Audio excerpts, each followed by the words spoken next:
Robbie Gould will kick off for Chicago. Minnesota to receive. And Lorenzo Booker, who's been around with a couple of teams over the past couple of seasons, will run it back on this windy night with the wind swirling. And Booker won't have a chance right here because Minnesota will take the ball at the 20-yard line as we take a look at the Minnesota starters. Donovan McNabb, Syracuse University. Adrian Peterson, Oklahoma. Bernard Berrien, Fresno State. Percy Harvin, Florida. Satu Shanko, Morgan State Bears. Jim Kleinsasser, North Dakota. Charlie Johnson, Sherman, Texas. Steve Hutchinson, Michigan. John Sullivan, Notre Dame. Anthony Herrera, the real UT. Phil Loho, Oklahoma. Donovan McNabb, all of those seasons in Philly, then last year Washington, and he starts by giving the ball to his main man, Adrian Peterson, that takes the ball to the 21-yard line. You recall last year McNabb traded by Philadelphia to Washington. Looked like Kevin Cobb would be the quarterback. He got hurt, and then it was Michael Vick, of course. One forgettable year for Donovan in Washington. He called it, when we asked him to describe it yesterday, a blur. And then right after the lockout got resolved, it was Donovan getting traded by Washington to Minnesota at the end of July. 2nd and 9.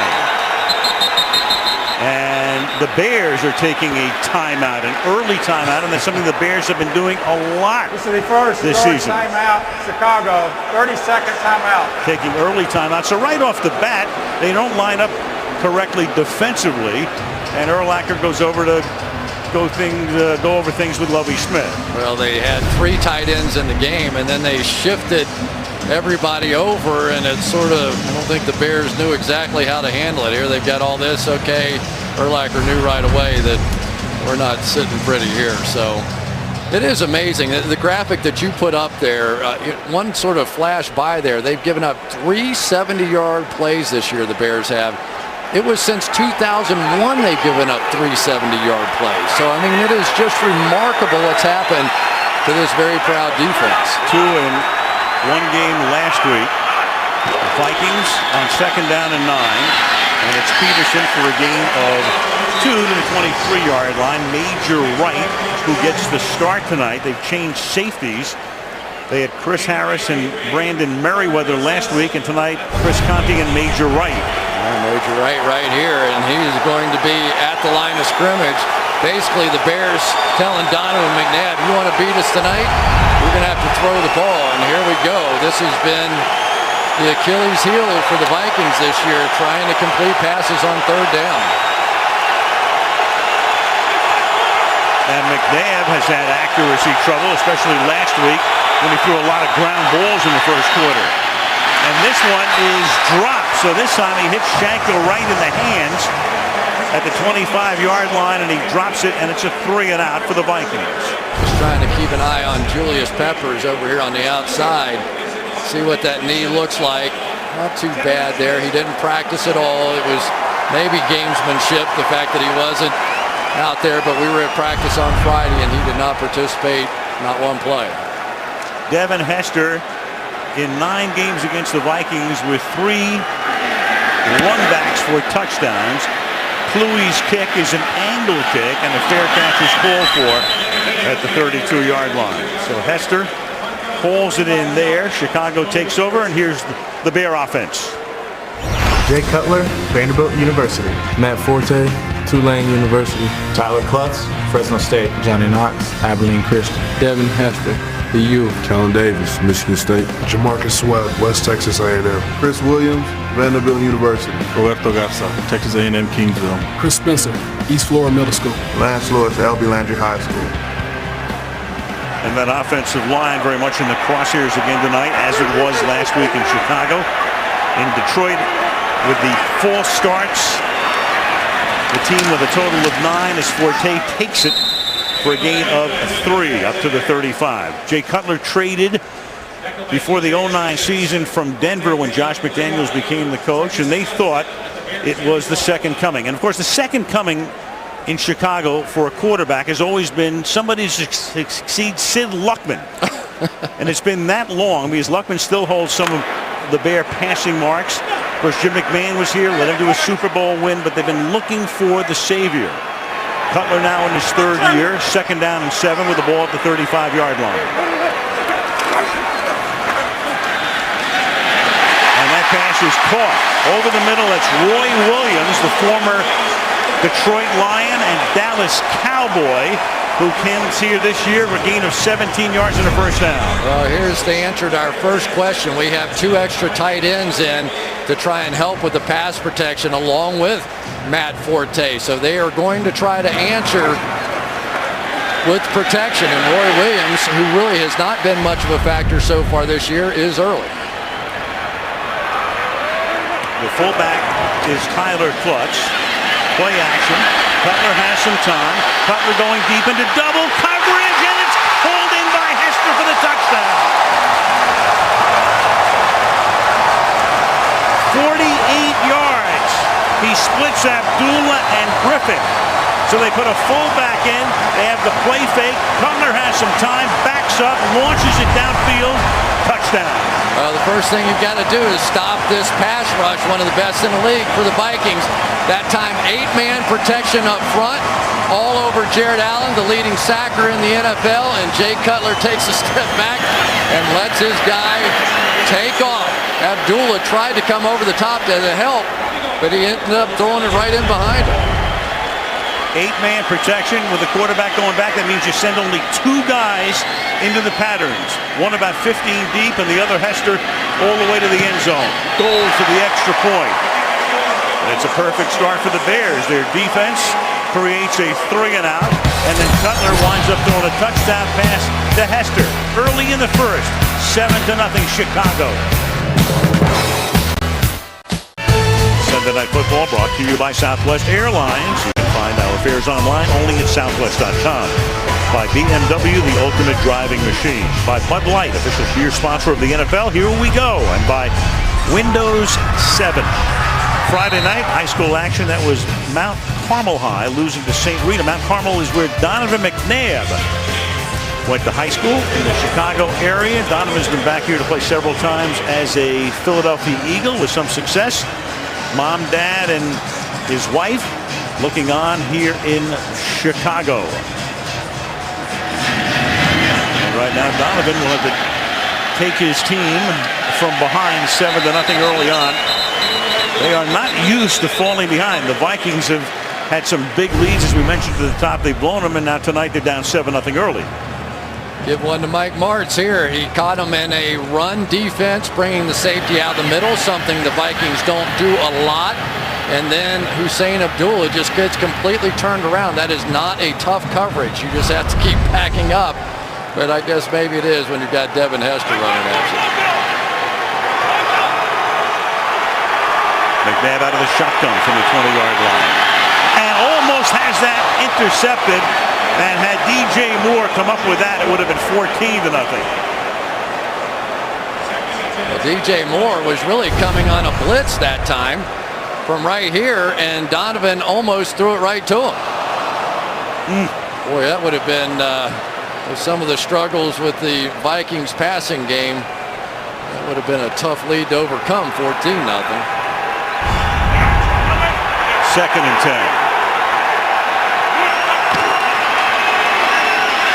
Peterson, 2nd in the league in rushing to McFadden of Oakland coming into the game. Let's take a look at the Chicago defense. Israel Idonije, Manitoba. Henry Melton, Texas. Anthony Adams, Penn State. Julius Peppers, North Carolina. Nick Roach, Northwestern. Brian Urlacher, University of New Mexico. Lance Briggs, Desert Swarm, Arizona. Tim Jennings, Georgia. Major Wright, the University of Florida. Chris Pondy, Cal. Charles Tillman, the University of Louisiana. Tillman's been around a long time. The 2 safeties making their start tonight as Bernard Berrien, the former Chicago Bear, can't handle that one. He's caught only 2 passes all season and was deactivated last week. Yeah, you can't blame Donovan McNabb for this one. Hit him right between the 8 and the 7, and that's what's been happening to them. They're converting 39% on 3rd down passes, and they just cannot keep the football. It's amazing to see what this team has done offensively on those key plays. So 2 drops on 3rd down passes, and now Kluwe shanks that one off the side of his foot and gets a very lucky roll because it stays in bounds all the way down to the 31-yard line. And the Bears will have the ball for the second time tonight at that spot with Jay Cutler. As we come back to Soldier Field, Kevin Williams, 9th year in the league out of Oklahoma State, part of that fabled Williams wall, but Pat no longer with the Vikings. Part of that front four, and they set up a screen here to Forte. He gets to the 35-yard line. Let's take a look at the Viking starters. Brian Robinson, University of Texas. Remy Adele, Boomer Sooner. Kevin Williams, Oklahoma State. Jared Allen, Culinary Academy. Chad Greenway, University of Iowa. E.J. Henderson, Maryland. Aaron Henderson was hurting him in the home of the Terrapins. Chris Cook, UVA. Jamarcus Temple, Mississippi. Hussein Abdullah, Washington State. Cedric Griffin, the Great School of Texas. Remy Adele. How do we get that hairstyle? Here's Forte up to the 45-yard line. Matt Forte, who is right now in a, I wouldn't say a contract dispute, to put it that way, but let's put it in these terms. Well, I guess you could say that. Right. He wants a new deal. He wants a better deal. He has been so valuable to this team. He accounts for almost half of the yardage. Jerry Angelo is the general manager of the Bears, and he's going to have to pay up to keep a guy who right now is about as valuable to his team as anybody in the league. Leads the team in rushing, leads the team in receiving yards, and is backed up by Marion Barber, who's in the game right now. And the pass goes to the outside, and that's caught by the fullback Tyler Klutz, who loses the ball. The Viking bench signaling it should be a fumble and a recovery. The officials confer, and they will keep the ball in the Bears' hands. Well, you saw the one official say he thought he was bobbling the ball. Yeah, he never really gained control of the football. This ball definitely comes out, gets punched. Well, there's a relatively clean knee down. Fumble forward, out of bounds by rule, will come back to the spot of the fumble. But he never maintained control of it. Aaron Henderson is the man who was able to punch the ball out. One more look at this. Well, it's been a rough night for Hussein Abdullah already here tonight. Gave up the touchdown and had a chance for a big play. Knee down, that's going to be a recovery, but he can't hold on to the ball. That makes it second down and 4. And Forte with some tough running over left guard, taken down by Aaron Henderson. A Chicago first down to the 44-yard line. Yeah, good looking double team inside on Kevin Williams here. Just going right at one of the top defenders in the game, and a little trap from the outside with Matt Spaeth as well. So, you know, as much as you want to get on this offensive line for not pass protecting, you got Matt Forte, who's having a career year so far, averaging 5.5 yards a carry. At the 44, they load the box that time, and there's no place for Forte to go.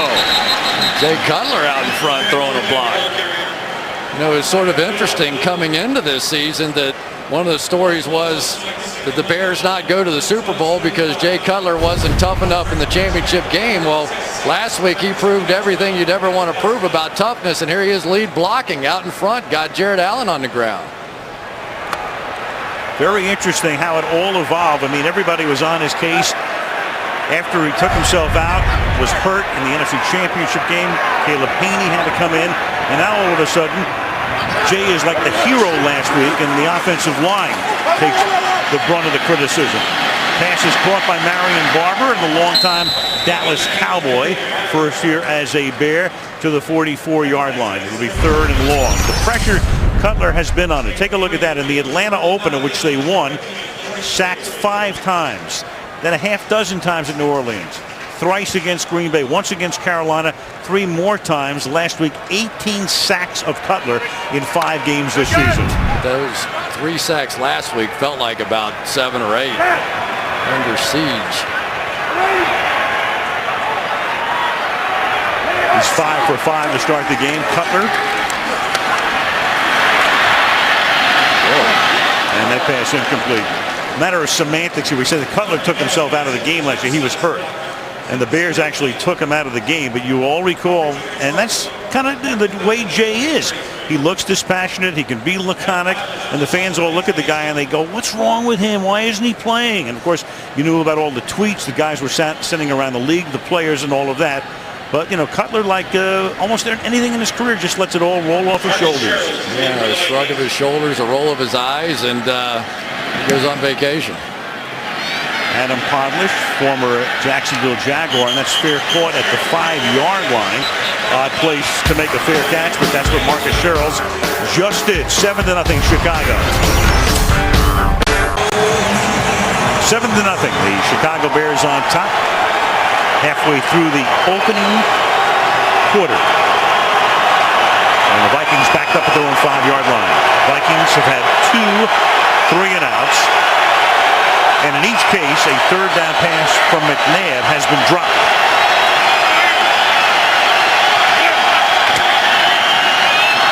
Fake to Peterson, then the pass is caught, but only for a 1-yard gain by Kyle Rudolph, second-round draft choice out of Notre Dame, rookie tight end. Donovan through week 5. He's been fine on first down.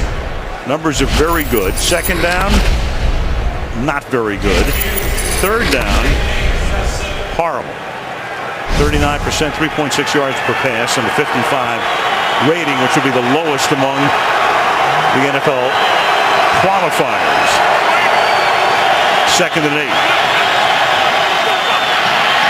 And look out, and McNabb is going to get sacked, and the question is he out of the end zone? Walt Anderson says no, it's a safety. Urlacher is the first guy to come in. There he is, right in the middle. The whole ball has to come out of the end zone, and the goal line is part of the end zone, and it doesn't, and it's 9-0 Chicago.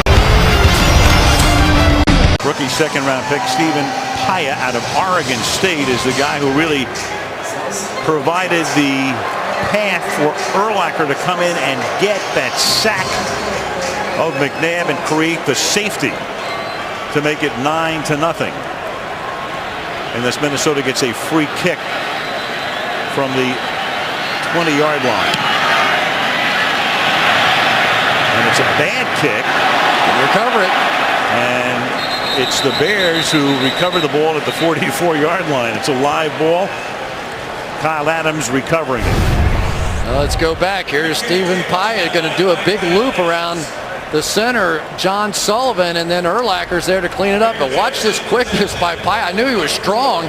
He set a combine record bench pressing 225 49 times.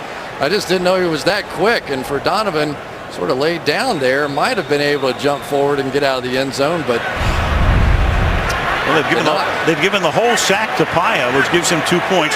And again, to reiterate that rule, on a safety, the whole ball has to come out of the end zone. It's not like on offense where if the tip of the ball intersects the front of the goal line, it's a touchdown.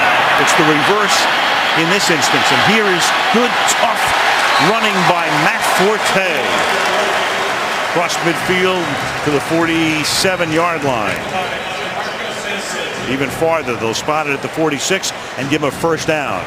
Kellen Davis doing a really nice job on the outside, coming down here on Jared Allen, driving him out. And then you end up with Chris Williams, the guard, pulling out and around. And right now the Chicago Bears are doing just about anything they want to do. But when they get Matt Forte going and he gets some of these stiff arms going, you know you're going to have a pretty good day. 9 minutes into the game, the Bears with 105 yards and the Vikings with 3. Flag. Cutler, as he's going to do, throws off his back foot, and it's caught by Tyler Clutch. Jay Greenway making the tackle, but you're going to get the penalty against Chicago to negate the play. Illegal formation, offense. Number 73 was on the end of the line, uncovered. 5-yard penalty, still first down. Leslie Frazier took over last year. Brad Childress was fired in November, and Frazier coached the team over the last 6 games, and then they took the interim tag off in his first full year as the head coach. And hard to believe, Lovie Smith already in his 8th season as the Bears head coach, and both guys, of course, have links to the Tony Dungy tree. 1st and 15 at the 50-yard line. And 4-yard pickup for Forte, tackled there by Jared Allen. And both guys, to a degree, especially I think Frazier, that he's kind of got that whole Tony rhythm thing going. Yeah, he does. There's no question about it. And you know, for this Minnesota Vikings defense and for Donovan McNabb, this game has gone completely the opposite way of what they were hoping it would be. The Vikings hoping this was going to turn into a pass rushing game, and so far it's been controlled by Forte and the play action. 2nd and 11. More play action again. Pass over the middle. Hauled in. Taken by Roy Williams inside the 30 to the 28-yard line. Williams trying to resurrect his career with the Bears. Yeah, Cutler said he hadn't had a lot of time to work with him yet, but Jared Allen out here on the outside is getting a lot of attention. Coming in leading the league with 8.5 sacks, and so far he has not been able to turn the corner. You can see them a little bit hesitant playing the run because they've had success, but if Roy Williams gets it going for the Bears, that would help a lot. From the 28-yard line, blitz coming. They pick it up. Cutler launching it deep, and it is juggled. Was he inbounds? No, as the ball comes down, intended for Johnny Knox, and Hussein Abdullah came away with the football, but he was out of bounds. Incomplete. Well, and the key really has been the improved play of Chris Cook, who was on the coverage. There's Abdullah, not even close. Nope. But that is yet another example. There's 31 Chris Cook, who's really in there because of the injury to Antoine Winfield, who has played really well the last few weeks. A guy that was injured a lot last year, but has been making big steps the last couple of games. And Cook has come out after that last play. Hobbled off the field. They give it to Forte. Off he goes inside the 10 to set up a first down and goal, and he's flagged down at the end. Griffin runs him down at the 7-yard line. Personal foul, horse collar tackle, number 23, defense. Captain distance to the goal, first down. And that'll make it first down and goal from about the 3.5. Let's take a look right here at Chris Williams. This draw takes a long time to develop, and watch him just stay on his guy. He comes off and gets Jared Allen on the backside. And Matt Forte gives you that little subtle hot. I think one of the keys to his game is just the patience that the guy shows running the football. Never overly excited. Marion Barber is the back. Look at that hole.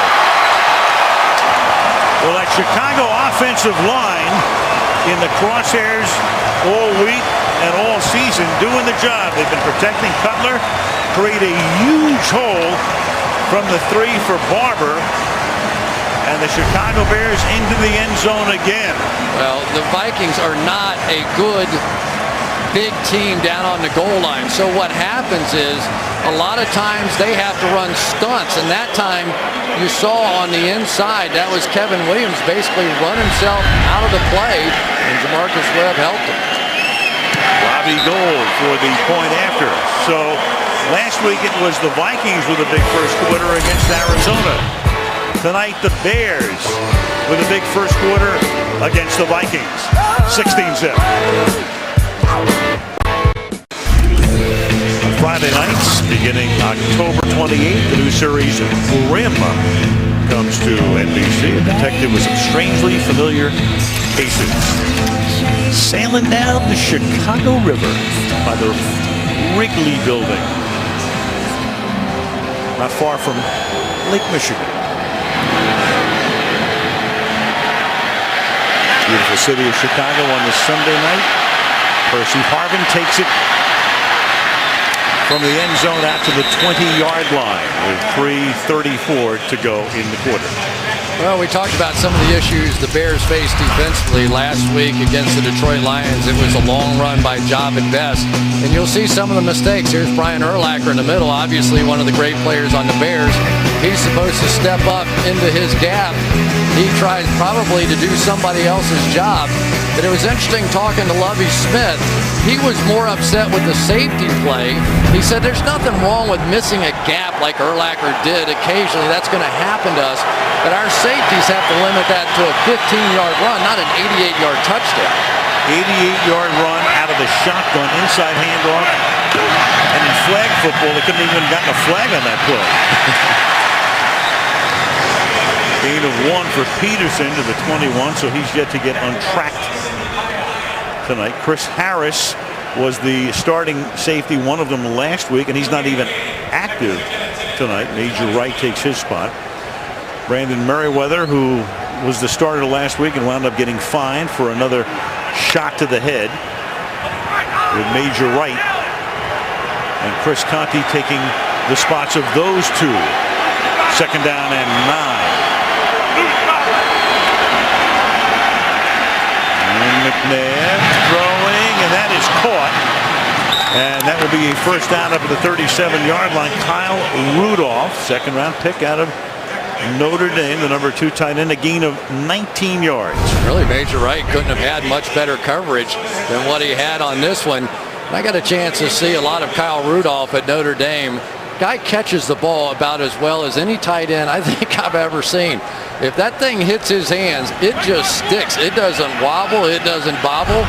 And you talk to these Vikings, and they say more and more, we have to find a way to get this guy involved. Meanwhile, here's Joe Webb, who comes into the game. They have a special package for him, and it's an inside handoff to Peterson. Now, we saw Webb last year. Remember, Favre was hurt. Tavares Jackson was hurt. And then in that Tuesday night game, because of the snowstorm in Philadelphia on Sunday, the game delayed until Tuesday, and Webb had a big night against the Eagles. They call this the Blazer package, and you just have to wonder how Donovan McNabb feels about it. He completes his first ball down the field, and that's when they choose to bring in the backup quarterback. 2nd and 7. He's really the third quarterback. They still have Christian Ponder listed as number 2, the rookie. And Webb throws that into the Chicago bench. It'll be 3rd down and 7. The first down as McNabb comes back into the game on the prior McNabb pass to Rudolph was their first down of the game. Jared Allen. Yeah, has that little red dot in his eye, doesn't he? Remember, he got poked in the eye. I guess it was a couple weeks ago or whatever, and still shows it. And now Donovan McNabb comes back in 3rd and 7 and goes, thanks a lot. You know, I left 1st and 10, and now here I am 3rd and 7, and here come the Bears. And you saw Allen just about as passionate as any guy in the league, talking about the fact that they've given up those 2 touchdowns. What are they going to do about it? Meanwhile, McNabb has another first down as he winds up hitting Percy Harvin across the 50 to the Bear 47-yard line with a minute and a half to go in the quarter. Well, really not much to this route for Percy Harvin. He's just going to come down and sort of turn around in the zone. But what's interesting is, even watching the game last week for the Chicago Bears, not a lot of pass rush. Unless Julius Peppers was the guy getting there, we didn't see much from the other guys. And now Peppers playing with that bad knee, so we'll see how much time Donovan has tonight. Here's Peterson going to the outside to the 44-yard line. Peterson broke in as a rookie in 07. In fact, had a tremendous day here against Chicago. It's the only time that the Vikings have beaten the Bears in Chicago in the last decade. 11 touchdowns in 7 games against the Bears. You always want to make comparisons with a guy. So he asked his coach, Leslie Frazier, last night to compare him to somebody. And Leslie would know. And he compared him to Walter Payton with that combination of power and speed. 2nd down and 8. And this time it's Percy Harvin who lines up in that 3-man set in the backfield, and that will take us to the end of the first quarter.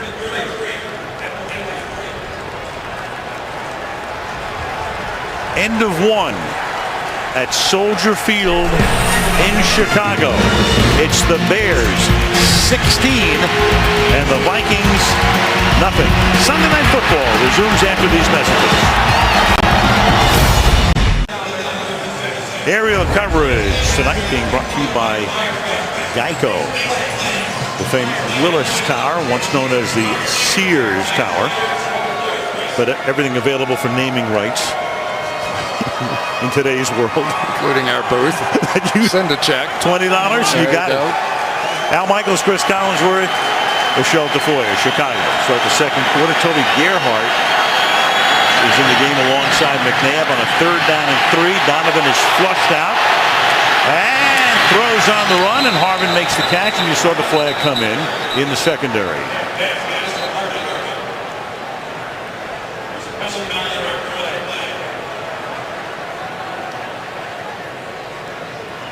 McNabb in Philadelphia for many years, a great running threat going to the outside. Not much right now at age 35. The quarterback was in the pocket. Illegal contact, number 33, defense. That penalty is declined. First down. Charles Tillman.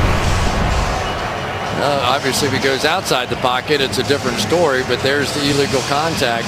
And it's sort of interesting that Donovan the last couple of weeks has made a couple of big plays for the Vikings with his legs. It's almost back to the future a little bit. I can remember talking to defensive coordinators and telling me, yeah, Donovan's trying to be more of a pocket passer these days. And they're like, thank goodness. Let him sit in there. I'll take him in there all day.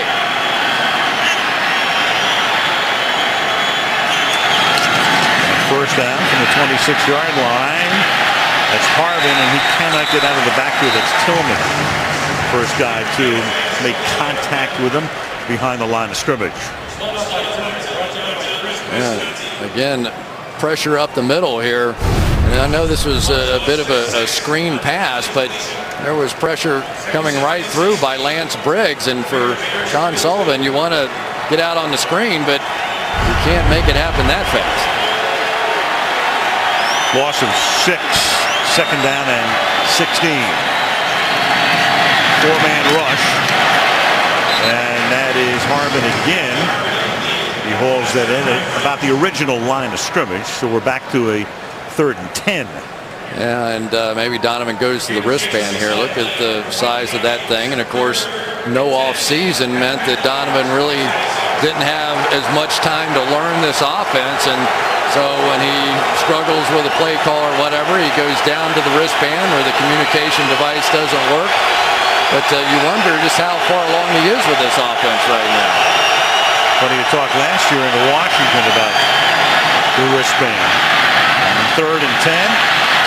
The catch is made by Shanko, and he'll come up a couple of yards short of the first down. The tackle is made at the 18-yard line, and that's going to make it 4th down and 3. Yeah, and here comes the field goal unit onto the field, still very early in the game. Ryan Longwell, he has had great success here. And a few other places as well. Yeah. But very impressive when you have it here with the swirling winds and the late season weather. 37-yard attempt. And then it'll get the Vikings on the board. So they have a drive that picks up their first 3 first downs of the night, and they're down 16-3.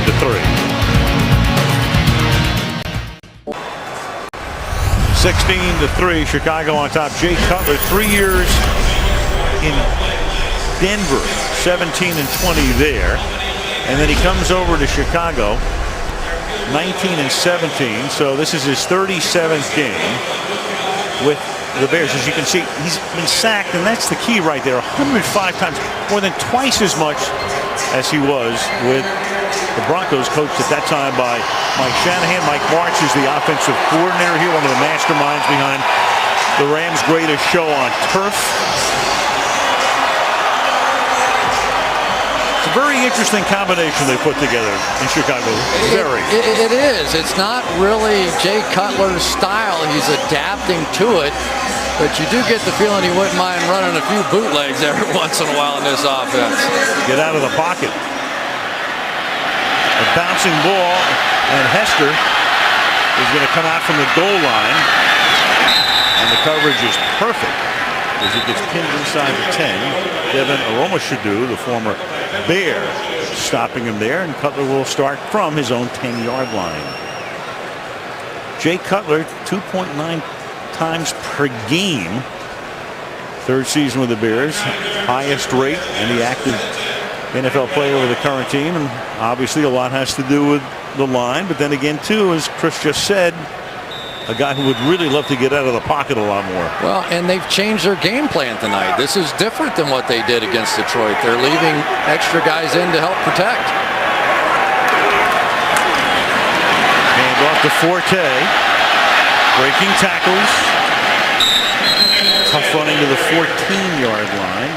Jamarcus Sanford, who had 2 interceptions last week, makes the stop. Yeah, and this is the Vikings' good half, so they need to get going. This is when they've had leads, and right now defensively they have the Bears backed up a little bit, and you can only hope that at some point they'll be able to unleash these pass rushers that are so good.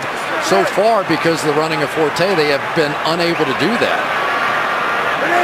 Forte 8 carries for 58 yards.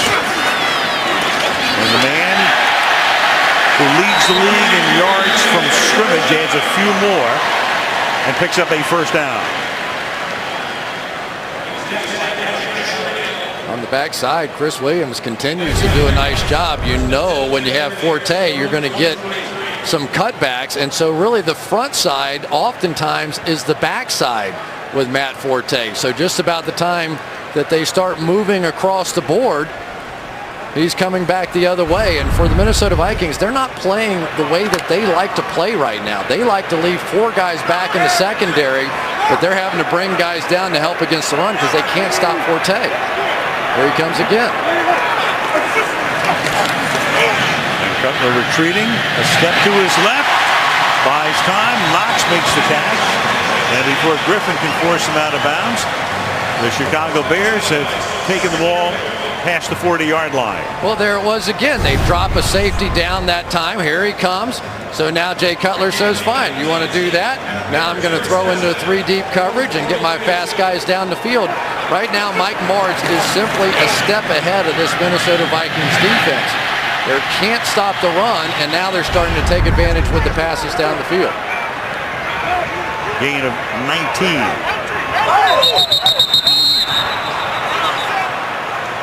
Ball start, number 67, offense. 5-yard penalty, still first down. Chris Spencer. Of course, that was a call that was made about every 11 minutes the other night. Boy, wasn't that amazing? You're sitting there watching that game. It's like, come on. And I know it was loud. And as the game evolved, we saw the tackles start the game looking at the guy they were going to block. And by the end of the game, they were looking in at the ball because they simply could not hear Jay Cutler. From the 37. And he gets it off to Kevin Davis to the 40-yard line. Really a much different game plan, though, tonight for Mike Martz. We're seeing a lot of these 7- and 8-man protections. Here it is with 2 extra tight ends and the back left end. Got the completion. Here we have 2 backs in the backfield. Another 7-man protection. When they don't blitz, the guys get out. And once again, so we're not seeing that spread out 5-man out in the route. They're checking protection first, running the football well, and then throwing off of that.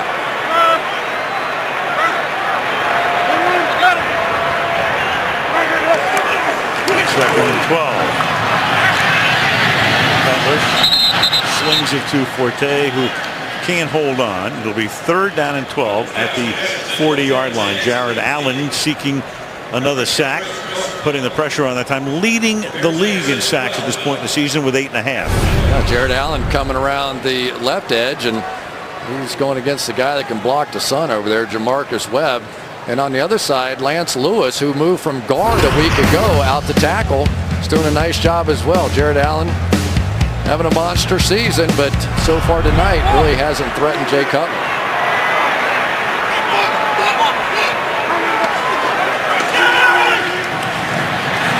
Cutler with time, and then he throws it behind Hester. Hester was free at the Minnesota 40-yard line, and the pass behind him, 4th down.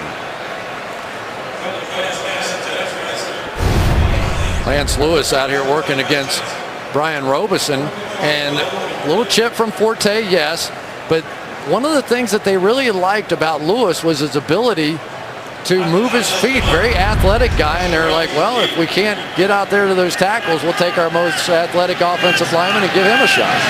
Adam Podlish, his second punt of the night, is a beautiful angled kick.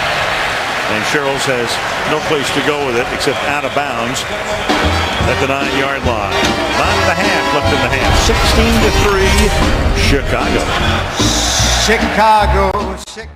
Sooner or later, it would figure that guy's going to be your Viking quarterback. They picked him in the first round, 12th overall pick, first Florida State quarterback ever selected in the first round. But right now, he's just learning. He's the number 2 quarterback behind McNabb. On the bench, watching Donovan begin this drive from the 9-yard line. And to the outside, and he throws another one to the ground as he was prone to do last week. So, Chris, the question becomes when? I mean, it's a matter of Ponder at some point becoming the quarterback. If you lose tonight and you go to 1-5, and now you got Green Bay at home next week, and then Green Bay comes in another couple of weeks as well after Carolina. At what point do you say it's 2012? Well, if Donovan keeps throwing him in the dirt like he did that last one, it's going to be sooner rather than later. That has been an issue for him so far. But Christian Ponder's sitting over there, and I know there are people within this organization who think the time is very soon. Peterson for a couple. One of the issues that Donovan McNabb has had is with his front leg. Watch how sometimes he'll sort of lock that thing out, almost like a golfer maybe getting over on the front side a little early. When he does miss, he misses low, which means he doesn't throw many interceptions, but every time he threw one of those last week, the fans sort of let him have it. It's the first time I think I've ever seen a quarterback get booed with his team leading 28-0 in the first quarter.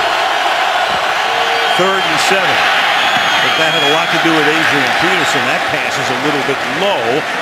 But Berrien is able to come up with it before it hits the ground. Yeah, but he didn't get a chance to run with it. So really what you're hoping for there is the chance to catch and run, because you're short of the first down marker with the throw.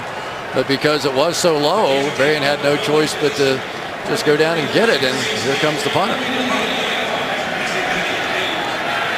Devin Hester back to, he hopes run it back. We'll see what Cooley does. It's a high floating kick. And that's going to take a big Bears bounce and roll all the way back to the 33. So it's one thing to kick away from Hester, but a whole other thing when the punt only goes 17 yards. 16-3 Bears. Fred Puckett is the defensive coordinator. Leslie Frazier had been the defensive coordinator under Childress, and then he ascended. And right now that Viking D needs a hold here. They're already down by 13. Bears have it at the 33-yard line. Forte will get the handoff and get stripped before he can get out of the backfield. Minimal gain. Yeah, a little unbalanced line that time by the Chicago Bears as they bring in an extra offensive lineman just to try and throw them off. 3 offensive linemen and a tight end on that side, and then really kind of run to the backside behind the double team, and it looked pretty good for a minute until Lance Lewis sort of stuck that back leg out and got Forte. He's the only one that stopped Forte so far tonight. 2nd and 8, they flank Forte. They've got Klutz lined up in the backfield. He stays in the block. The pass to the outside is errant, intended for Kellen Davis. It'll be 3rd down and 8. Well, the strength of Matt Forte, his patience, and these jump cuts that he does so well. He runs with his shoulders squared to the line of scrimmage, but then does these little lateral jumps and has the ability to re-accelerate. And so when you think he's coming somewhere and the defense starts to close on him, he jumps the other way and makes a play. He would like a contract soon, but thus far, Bears aren't giving him the number he wants. Be a false start. False start, number 74, offense, 5-yard penalty, still 3rd down. Chris Williams, the number 1 pick out of Vanderbilt in 08. You know, it's interesting, Al, the whole franchise tag, because the Bears are offering Matt Forte a contract, and if he doesn't take it, they can give him the franchise tag and pay him about $8 million a year, but no guaranteed money up front. So that's the decision now that Forte has to make. Do I take the guaranteed money for less, or do I play it 1 year at a time and worry about injury? Jerry is Angelo. Always easy for the fans to spend everybody else's money. 3rd down and 13.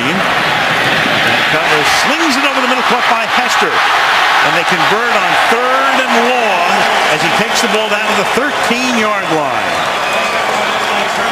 Well, once again, 7-man protection, and the Vikings are trying to bring some blitzes, but there's just nowhere to go here. This offensive line, what issues on the offensive line? They have been absolutely flawless so far in this game. And remember, you're talking about the Minnesota Vikings, probably the top pass rushing team in the NFL coming into this game. Licking their chops coming into this game. Meanwhile, the Bears with 212 yards of offense. 140 through the air. It's 1st down. And Cutler throws and caught for a touchdown. Dane Senzenbacher, the Ohio State undrafted rookie, makes his first catch of the night for a touchdown. This is beautiful right here. Hard play action. They're going to impact E.J. Henderson. When they go that way, he's going to turn this way, and then they're going to throw right in behind him. Beautiful job by Cutler. Squeezed it in a small hole. That was well designed and perfectly thrown by Cutler. Senzenbacher, who played with Terrell Pryor at Ohio State. Into the end zone. The extra point by Gold is good, and the Chicago Bears, coming off a terrible performance on Monday, playing brilliantly tonight. 23-3.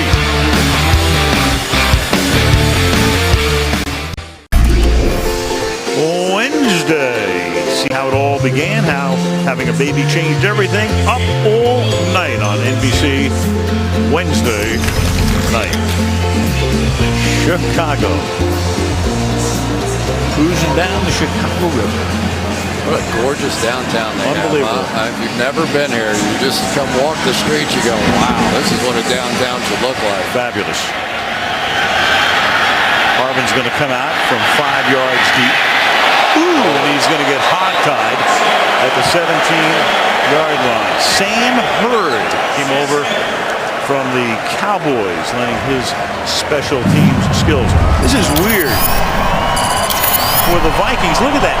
They only allowed 19 points in the first half compositely this year. In the second half, a whole other story. They've blown those 3 big halftime leads, and tonight they're going to have to do it in reverse. They're going to go into the locker room in all likelihood, down by a lot at the half, and we'll see if they can turn it around against the grain in the second half. Well, they've been playing in reverse so far. Number 17 takes the end around to Harvin. Deep downfield, and McNabb able to throw it down the middle to Bernard Berrien. Well, you've got young safeties back there in the game. A lot of action going on. Watch these guys react. Coming up, firing up, you see the reverse, and then all of a sudden Donovan still has the ball. And really, if that one had been led out in front, maybe a chance. But this is the kind of rocket shot that Donovan is capable of throwing, which makes it so much more unusual when you see him throw one in the dirt. He has a ton of arm strength. And to the outside, and that will be hauled in for what should be a first down by Asante Shanko. Berrien with 2 catches tonight, equaling his total through the first 5 games of the season. He missed last week's game. Word in Minnesota was that he missed a couple of team meetings. Leslie Frazier wouldn't address that directly. He said, hey, look, he understands what happened, and he's ready to go. He was a little less than 100% on a couple of pass plays the week before, too, against Kansas City. Peterson around the end, and Adrian unable to get on track tonight. That's Julius Peppers making the stop, and Peterson has been limited to 16 ground yards on 8 carries. I mean, it looks like they have 13 guys on the line of scrimmage, the Chicago Bears do. So Adrian Peterson is not going to beat them tonight. If the Vikings are going to mount a comeback, Donovan McNabb is going to have to do that. You can see the game plan. You can see what they're doing. Now they get a big play, stop them on second down, and they still bring 10 guys around the line of scrimmage. 2nd and 11. McNabb rolling away and then throwing to the 32-yard line, and that's Michael Jenkins making the catch. Leads the team with 20 receptions. But you can see everybody at the line of scrimmage. Here's the safety, but in general, that's as many people as you can put at the line of scrimmage. Of course, the Vikings have a lot of tight ends in the game and such, but this is going to turn into Donovan's game now. And defensively, here come the Bears, because now the crowd gets amped up on 3rd and 1. A little over 4 minutes to play. They put Kleinsasser in at fullback, fronting Peterson. Play fake, and then wide open, and they pick up the first down as Shanko makes the catch, is forced out of bounds at the 22-yard line. Well, you have to give Bill Musgrave credit, the offensive coordinator. He's not going to try and run in there. And Asante Shanko, here's the guy that without question is Donovan's favorite target. Every time I was watching the tape, there was a key 3rd down. That's who he was looking for, and there he hit him again. 3 catches for the former Giant. Now Toby Gerhardt's in the game, and they give it to the former Stanford Cardinal. Takes the ball to the 19-yard line. Now it's just difficult to find space in there. They're trying to do a little bit more of the cutback, but that's a lot of bodies. Here comes Major Harris coming up, or Major Wright coming up on the outside as well. And you're trying to go some of those cutback runs, and there just is that extra guy down there. 2nd and 7, 3 minutes to the half.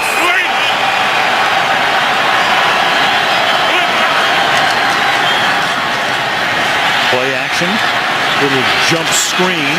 And Gerhardt, the runner-up a couple of years back in the Heisman balloting, gets tackled by Charles Tillman, and another big 3rd down coming up for Minnesota. Yeah, it's one of the things that Adrian Peterson maybe doesn't do as well as everybody else. He's not a great route runner. He's not a great blocker in the backfield. So sometimes on 3rd down, you'll see a little bit more of Toby Gerhardt and maybe a little more of Lorenzo Booker tonight. Donovan flanked out. Now you got McNabb on a wing, and you got Webb taking the snap, and Webb to the outside, and Webb will not be able to pick up the first down. Tim Jennings stopping him. That's going to set up a 4th down and 1 and take us to the 2-minute warning. And there's the young safety, Chris Conte, coming up to make a big play. 2 minutes to the half. Bears 23, Vikings 3.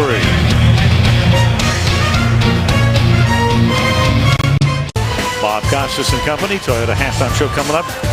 Big win for the Eagles today. They really needed that one in Washington. Tom Brady does it again. What else is new? Beats Dallas in the waning seconds. Jim Schwartz and Jim Harbaugh had a little tete-a-tete after the game in Detroit as San Francisco knocks off the heretofore undefeated Lions. And now you got That was just bizarre. Right. The 2-minute break, and then they changed their mind, I guess, afterwards. Well, they were going to line up to attempt a field goal, which would have made it 23-6. You still would have had a 3-possession lead for Chicago. And we were talking about it during the break. It's my feeling, hey, why not go for it right here? Bill Musgrave, the offensive coordinator. It's almost a now or never moment. You're down by 20. You got a 4th down and 2. You know what I bet happened there? I bet you they had a fake on. Got out there, saw the alignment of the Bears special teams, and said, I don't like it. Yep. So now we're going to just send our guys out. Bears sent their anti-fake unit out there, didn't they? They could smell it. 4th down, short 3 from the 15. And then you've got And you can see Peterson's frustration right there because she had action along the line. That's Michael Jenkins who was moving. Start, number 84, offense. 5-yard penalty, still 4th down. And that compels you to kick the field goal now. Boy, you're talking about a lonely walk off the field right there. Wow. Lining up to go for it on 4th down, and Jenkins starts moving his legs, and now it will be a 38-yard field goal attempt for Ryan Longwell.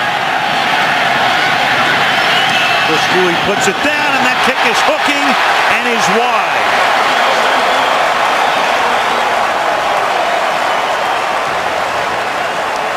And so there is a very ugly ending to that drive, as Chicago gets the ball with 1:55 and 2 timeouts. Louis is one of the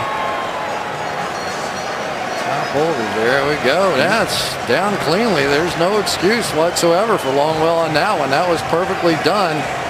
Don't think anybody got a hand on it at any point. And for Donovan McNabb sitting there 13 for 17, 122 yards so far in the game. But again, on 3rd down, he wasn't given the opportunity, and then they flinched on 4th down and not given the opportunity again.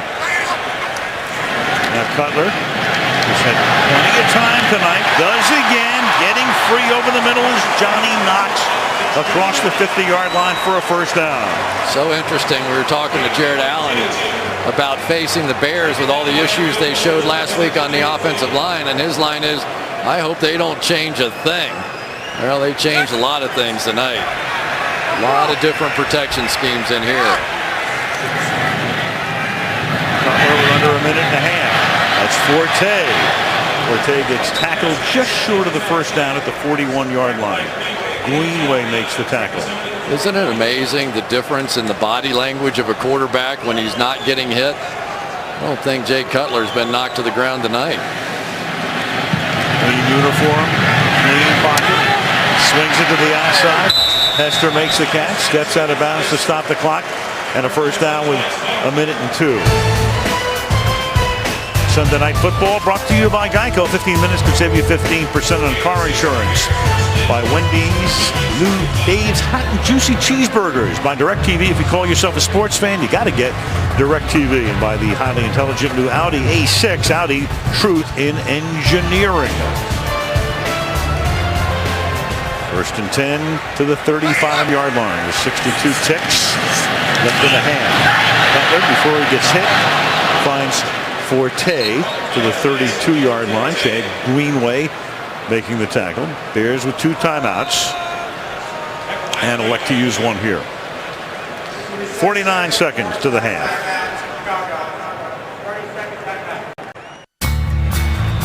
Follow the NFL while on the go. The NFL's mobile apps, all new for the 2011 season. To get the apps, go to NFL.com/mobile. Maryland comes to Chicago. 2nd down and 7 after the timeout. Bears have 1 left, ball at the 32. Cutler finds room, and then Hester drops it. It'll be 3rd and 7. Boy, the big difference I'm seeing tonight from Jay Cutler is even when there's a little bit of pressure around him, his eyes are staying down the field. He was talking about it this week, saying, listen, it's hard to keep your eyes down the field on the receivers when you're constantly being hit and badgered in the pocket. Well, that time, even as he stepped up, he just sort of stiff-armed his own guy, found a little space and threw the ball.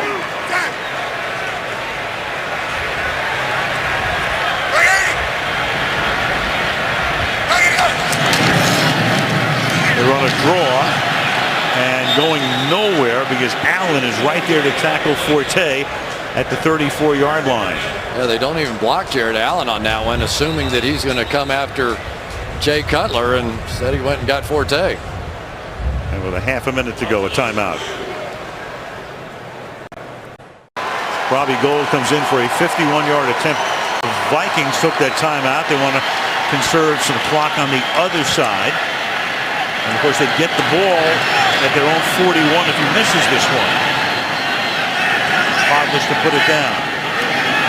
51-yard attempt by Gould. good as gold.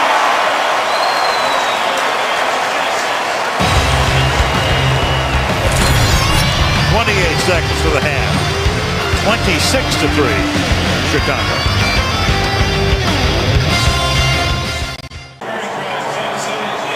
Mid-October, Sunday night in the Windy City, where it's breezy tonight. Temperature is in the low 50s at the moment. And Leslie Frazier has watched his Minnesota Vikings, who've been stalwarts in the first half of games this season, turn in a pretty dreadful performance here in the first half tonight. 26-3 Chicago. Virginia McCaskey, daughter of George House, secretary of the board, trying to watch her team go to 3-3, and then they go to London next Sunday to meet Tampa Bay over at Wembley Stadium. This is Lorenzo Booker. Out to the 24-yard line. You know, the one thing about the Bears, you looked at them coming in 2-3, but Lovie Smith, ever the optimist, says, hey, look, you know, if we win this game, we go to London, we beat Tampa, we're 4-3, and that's exactly where we were last year after 7 games, and they wound up as the number 2 seed in the NFC. Yeah, he was most disappointed, I think, with the play of his defense. He said, you know, I've watched Lovie Smith's defense for a lot of years back in St. Louis, and they don't give up big plays. I mean, they have 2 deep safeties for a reason, so they don't give up big plays, and they've been doing it all year.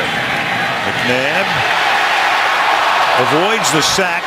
Shoe comes off, and the catch is made here on the outside by Kleinsasser with 13 seconds left.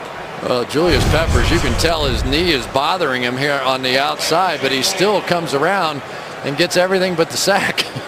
Donovan, just because he's a little like Ben Roethlisberger, just because you get 2 arms wrapped around him doesn't mean he's going down. Left shoe comes off. Donovan's still out there fighting him, and wonder for Julius how many more snaps he's going to get. They have a throw, and that slant is caught by Michael Jenkins. With the clock ticking down, and Minnesota will take its final timeout to set up one last gasp pass.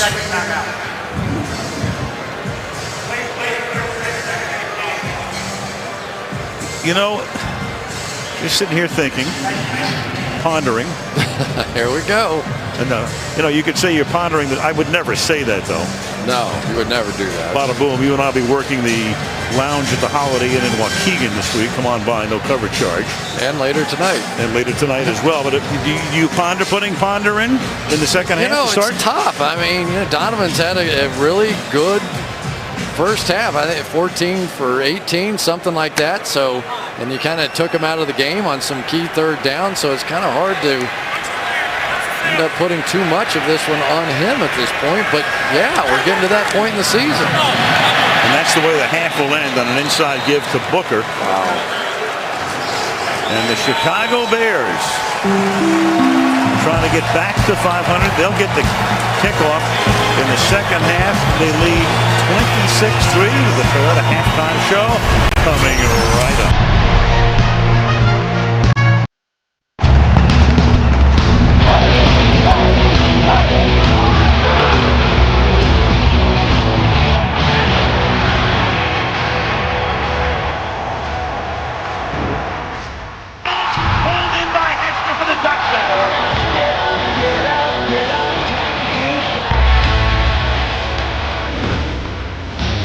Barber is the back. Look at that hole. Well, that Chicago offensive line doing the job. Cutler throws and caught for a touchdown. What issues on the offensive line? They have been absolutely flawless. Offensive line good. Defense has been very good.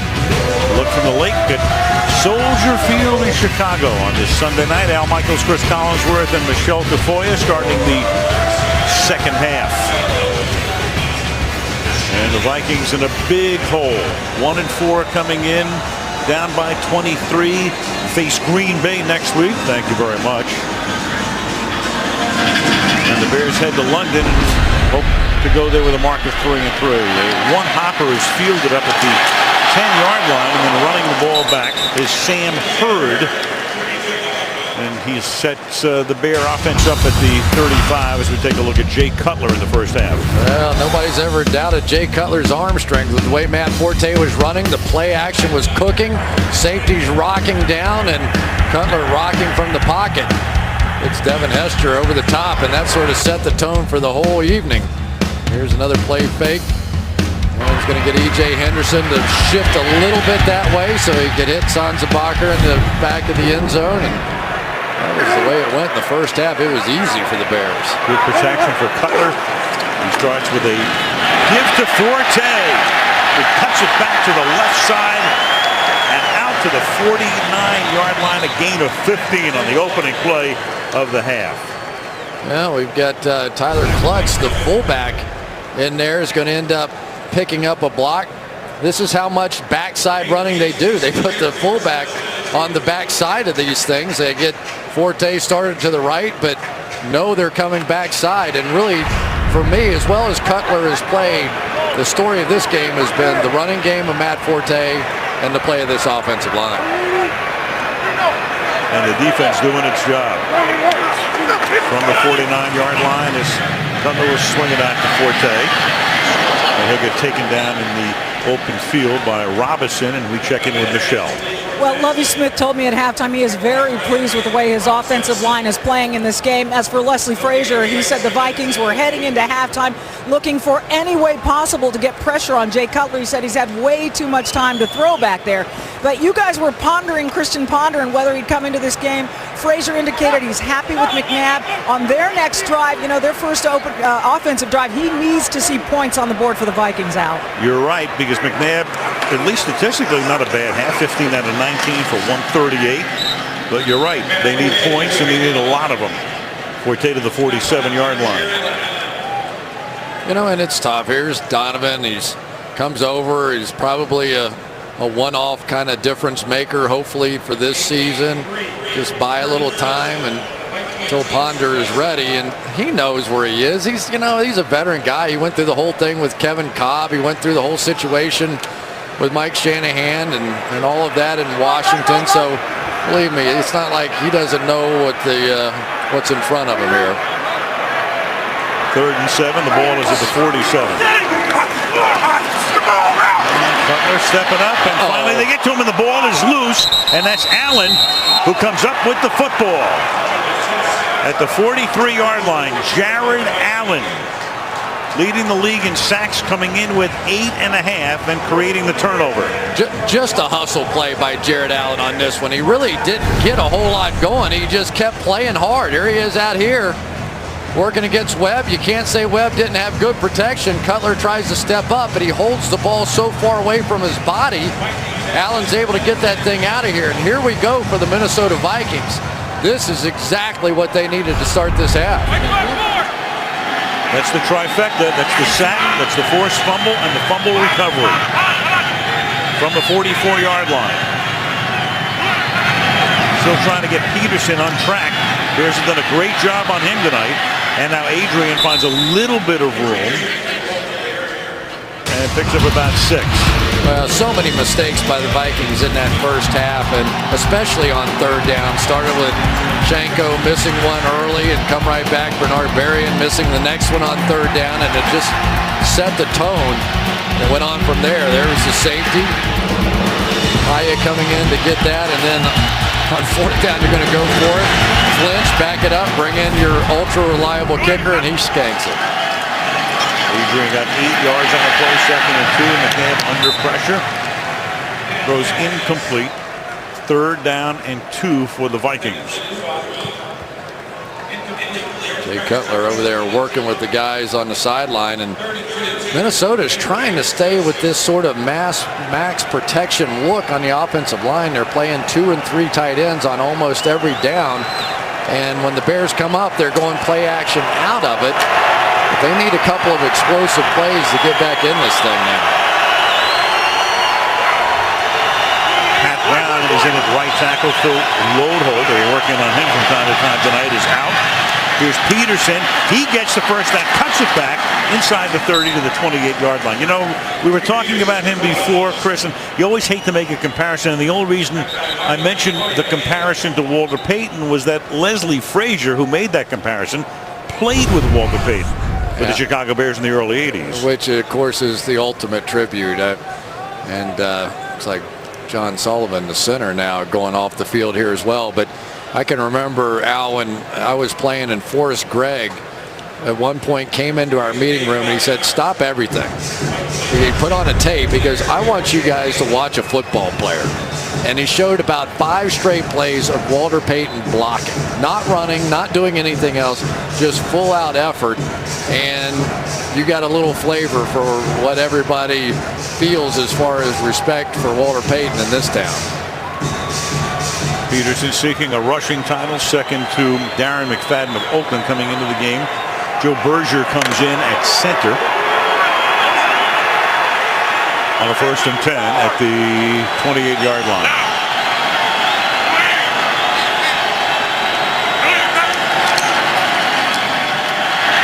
And McNabb throws, and that'll be caught at the 15-yard line, and Percy Harvin takes the ball down to the 10. Major Wright makes the tackle. Vikings trying to cash in on the takeaway. Well, nice job by Adrian Peterson here. He's going to pick up the safety blitz coming in, and if he does it, McNabb's going to get it right in the ear hole. Gets just enough of them. But for Donovan, you know, about the time the conversation starts turning, are you going to take him out? They get a break. They get a fumble recovery from Jared Allen, and here they are. 1st and goal, the ball at the 10.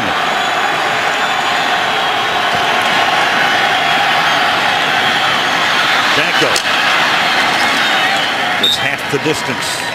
Spotted just inside the 5-yard line. And Koye makes the tackle. 2nd down and goal. That time working on Julius Peppers a little bit, knowing that he'd be amped up trying to come get Donovan. Slip the screen in behind him. They've been chipping and coming across and sort of trapping him on the outside with those tight ends. And that time they slipped out and got the screen. 2nd and goal. Peterson, big hole, touchdown Minnesota. So in 4.5 minutes, you get the big sack, forced fumble and recovery by Allen, and then the Vikings go to the end zone, and they're still alive. Yeah, here we go again, and here's the big guy, maybe headed for the Hall of Famer, Steve Hutchinson, out in front and just gets Urlacher. But again, they put that tight end in motion, and this time instead of running behind him, they run the other way, and I think it just surprised the Bears.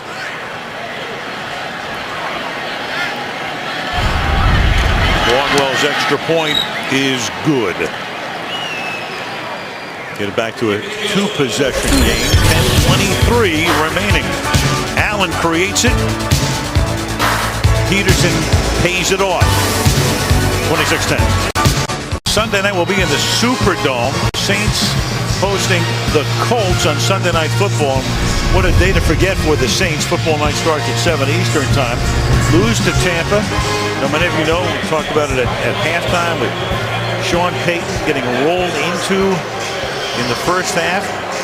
Flew back, checked into the hospital tonight. Sean will have surgery tomorrow to repair an MCL tear, a tibia fracture. The coach of the Saints, best wishes to Sean, and we'll see him and the Saints next Sunday night. Devin Hester is going to run it back, and Devin Hester is off to the races. And just when Minnesota had life, Hester says, "Take that." Touchdown Chicago.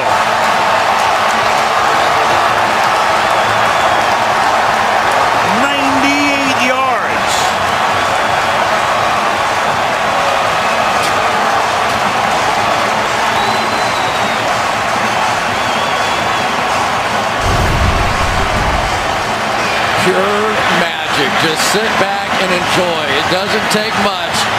A little crack there, a little move there. What he has done in the National Football League is simply set it on its ear. It's absolutely remarkable. With all the planning the teams put into stopping that one guy, They simply cannot do it. Goal for the extra point. That's Hester's fourth kickoff return for a touchdown to go with 12 punts and a missed field goal. 17 lifetime return touchdowns. 33-10 Bears. Still a young guy. Hester's going to wind up at the top of that list. Deion Sanders still holds the record most return touchdowns of any sort, 19. Hester and Rod Woodson with 17. And there was number 17 right there. And it's 33-10.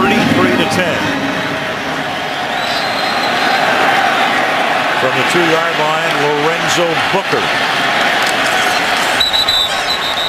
He just looks human, doesn't he? Wow, look at Devin Hester before that kick, sort of licking his chops, rubbing his hands together. All right, guys, let's go do this thing here. And you really can't point to say, all right, there's brilliant blocking or there's anything amazing. And with Deion Sanders and Rod Woodson, half of those are interception returns. This guy does it all, just returning punts, kickoffs, and one missed field goal. Simply remarkable. Everything the teams do to try and stop him, and they simply cannot. From the 23. And McNabb is now sacked. So just when the momentum was turning, Hester runs one back, and Peppers gets a sack.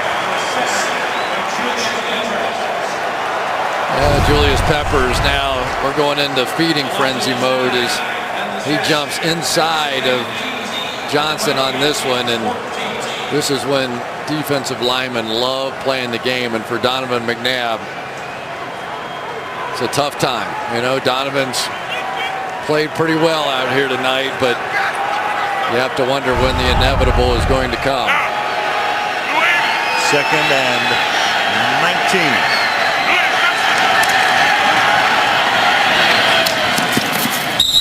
Minimal gain to Berrien. Let's check with Michelle. Well, the Vikings center John Sullivan out of this game with a concussion, so he's being replaced by Berger in there. And Phil Lodeholt, who hurt his knee in the first half, the right tackle, still questionable. We have not seen him in here in this half, so Pat Brown's picking up his duties now. And Michelle, they only have 7 offensive linemen who are dressed, so they're down to their final 5. But they have offensive tight ends that play like tackles in this offense, so you can shuffle those guys in there. 3rd and 13. McNabb, and he's going to go down in a heap again at the 10-yard line. Okoye in his 5th year out of Louisville with the sack. Yeah, Moby Okoye right here comes over from Houston and hasn't had a huge impact, but that was just a coverage sack. There really plenty of time, and here we go again. He's smiling now. See if he rubs his hands together again. Licks his lips. Where's Cooley going to kick it? Well, Hester's going to get a chance here. From the 37, starts to stumble, regains his balance. Here he goes again, but this time he's going to run out of room inside the 40-yard line. I'll take somebody on the sideline along with him. Bears are just goofing off now.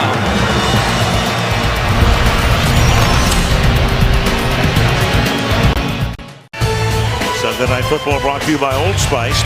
Better than yourself. By Lexus, it's time to engineer amazing. By Sprint, all football, no limits, only from Sprint. And by the Bank of America Cash Rewards credit card from Bank of America. But just north of Chicago, Leslie Frazier started his coaching career at Trinity International University back in 1988. Was the coach there for almost a decade.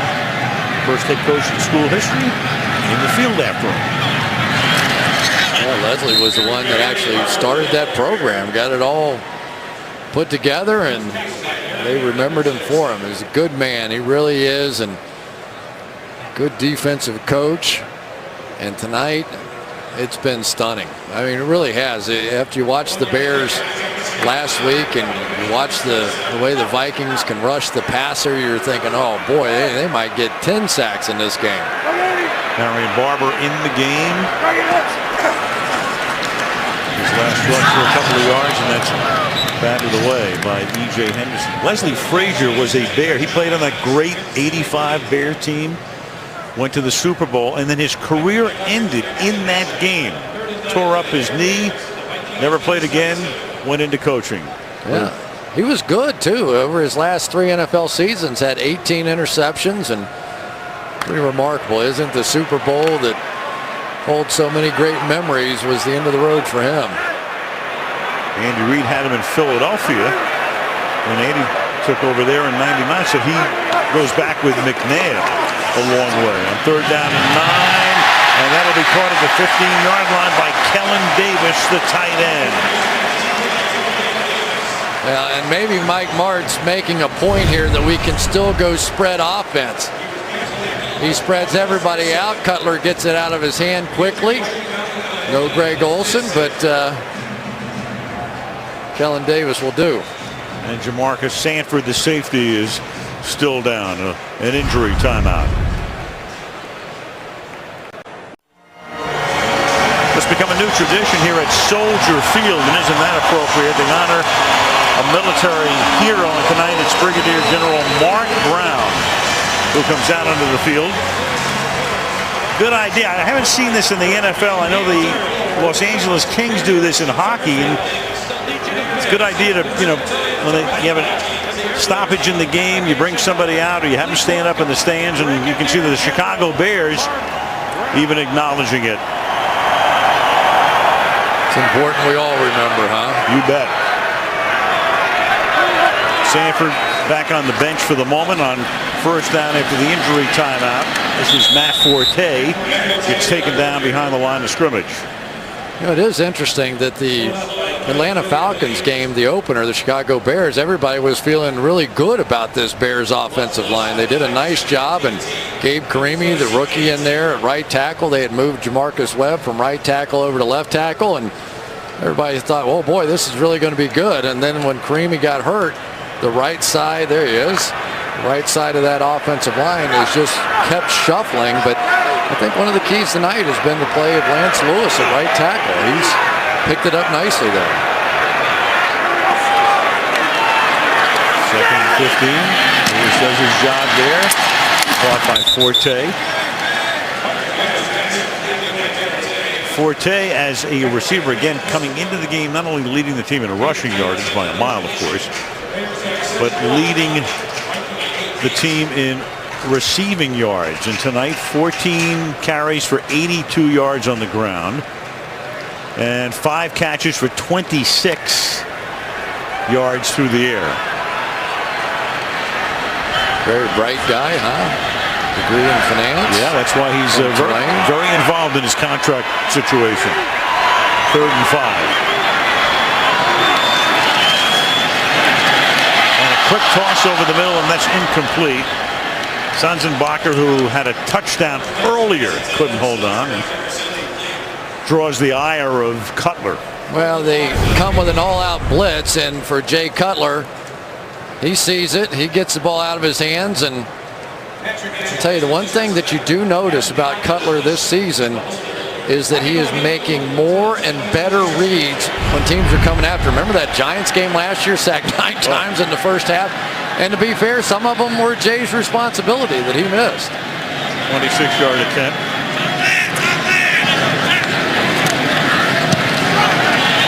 And the man who hasn't missed a kick all season stays perfect. 36-10. Soldier Field in Chicago. 5:44 to go in the 3rd quarter. Brian Urlacher and the Bears coming in 2-3. Fans in a state of consternation. Well, they're feeling a lot better right now. Absolutely. Lovey wasn't too happy with that performance last week, though, was he? Made some changes, changed both safety positions, and sometimes as a head coach, you have to drop the hammer to wake everybody up, and I would say the Bears got the message. Self-destruction on Monday. Here's Booker. Hooker out to the 27-yard line. Lovie Smith. I said before, man, it's so hard to believe. 8 years already. This great tradition with the Bears. Of course, you go back to George Halas, who was the coach here for 40 years, had 4 10-year runs, and of course Mike Ditka led him to a Super Bowl title, and Lovie Smith been to a Super Bowl, 8th year already. Yeah, and people forget he almost got to another one last year, winning the division, and of course the Green Bay Packers won the Super Bowl, but it was the Chicago Bears that won this division. So, and he said, listen, we're a good team. We're off to a bad start, but we're a good team. Looking good tonight. McNabb throws, and Donovan very accurate tonight. Berrien makes the catch. McNabb in the game has thrown only 5 incompletions, and 3 of those have been drops. Yeah, it's a difficult situation. There's no question about it, because if you've watched any of the Minnesota games at all this season, you know that the fans have been on them pretty hard there, and they're anxious to see their rookie play football. But Donovan's not giving them a chance tonight. Peppers chasing him, and down he goes with a little bit of a shove, just enough to get the sack. I tell you, there's nothing I enjoy more than watching Julius Peppers, bad knee and all, run in the open field. Donovan McNabb can run. I know he's a little older. I haven't seen many push sacks in my day. He's kind of at the end of it, you know, they're take care of the old guy, right? We just ease him on down. There was a day they wouldn't have caught McNabb on that play.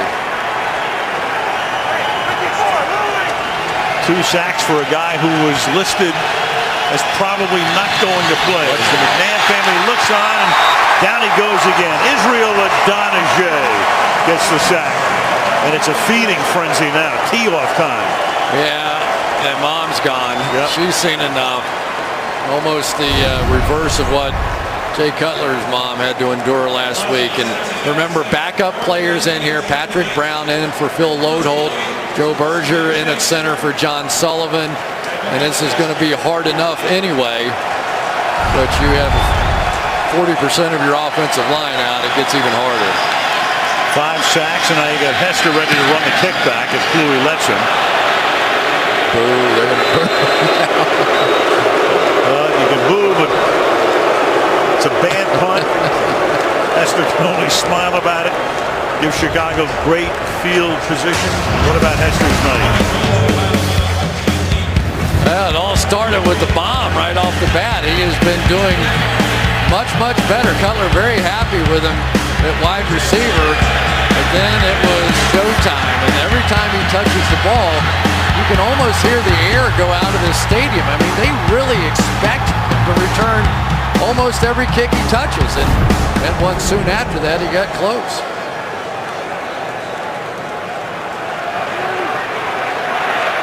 They start from the 43. And Forte is going to pick up a few more. It's taken down by E.J. Henderson. Gain of 7. I'll tell you, Chris Williams is showing me something tonight, getting out in front of these plays. He's been going both left and right, but the ability to get an offensive lineman out in front on the edge and up on the corner, that came very close to breaking. Chris Williams brought in here. They anticipated he was going to play left tackle. And now look at here. Looky here. 2nd and 3. From the 36-yard line. And Forte gets taken down for a loss. 39-yard line. Let's go to Michelle again. Another concussion. Jamarcus Sanford now out with a concussion. And we've seen that Tyrell Johnson has replaced him, Al. So the injury bug biting the Vikings hard. Well, the Vikings, and there it is graphically. And they get to go home and take on the Green Bay Packers next Sunday. And then they face Carolina on the road. Then they're off, and then they get the Packers again at Lambeau. Good luck.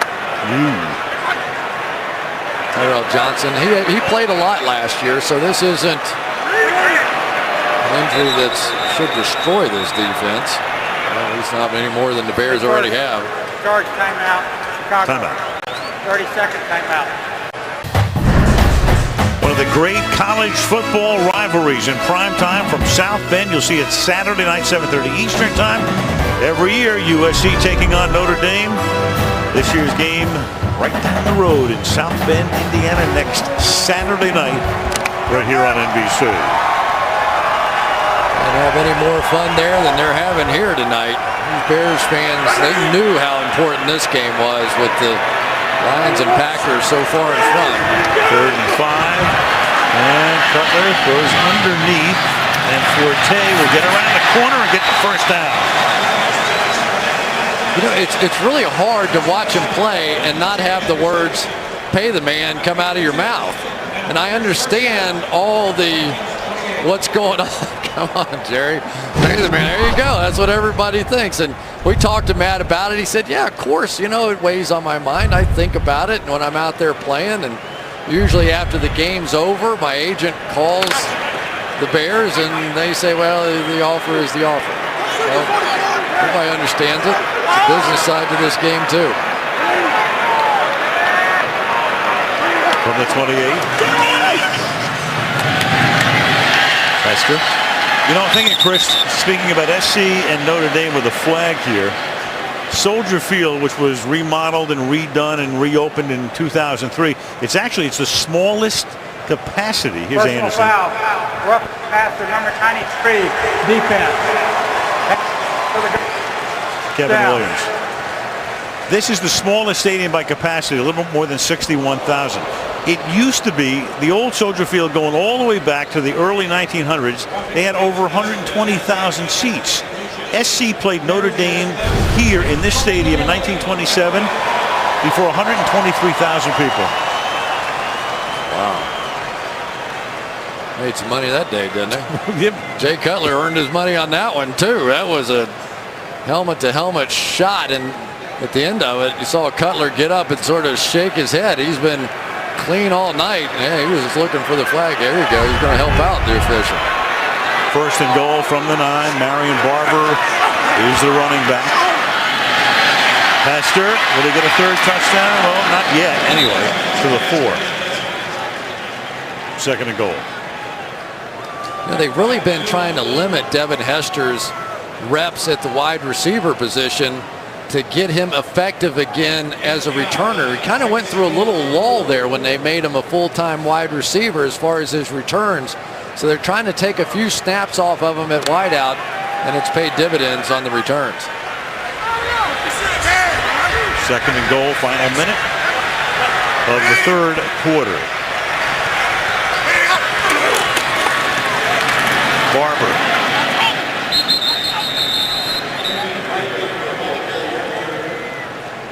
Third and goal. And Marion Barber, they're hoping that they can take some of the pressure off of Matt Forte in the same sort of way. He was dinged up and injured for a little while, so even 3rd downs fell to Matt Forte, but they really brought Marion Barber in here to take care of these situations.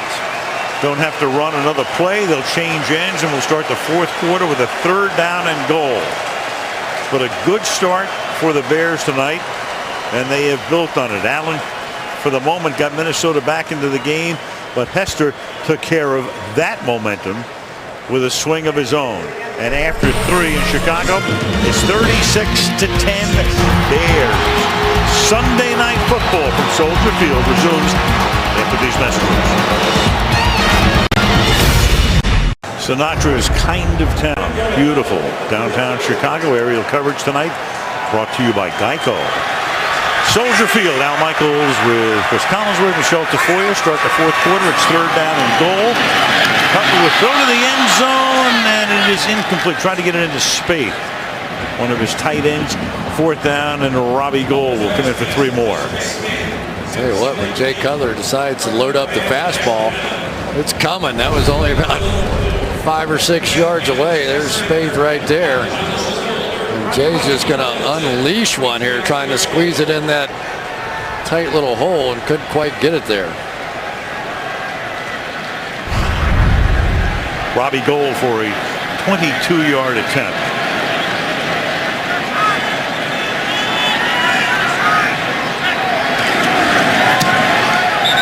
And his 3rd of the night. Chip shot is good. Early fourth. Chicago up 39-10. Well, the great Brian Williams is going to bring his unique perspective to prime time. Don't miss the premiere of Rock Center with Brian Williams. Monday, October 31st. It's Halloween night at 10 Eastern, Pacific, 9 Central, and Mountain right here on NBC. A lot of fun stuff to do in Chicago. Now we're going to get to see a new quarterback. Yeah. A yard into the end zone. Booker.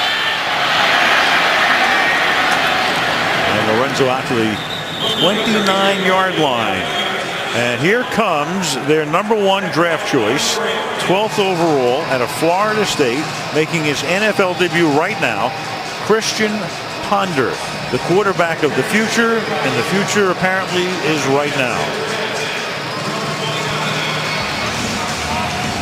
So Donovan tonight, 19 of 24 for 177, but they're down by 29, and here goes Ponder to work for the first time.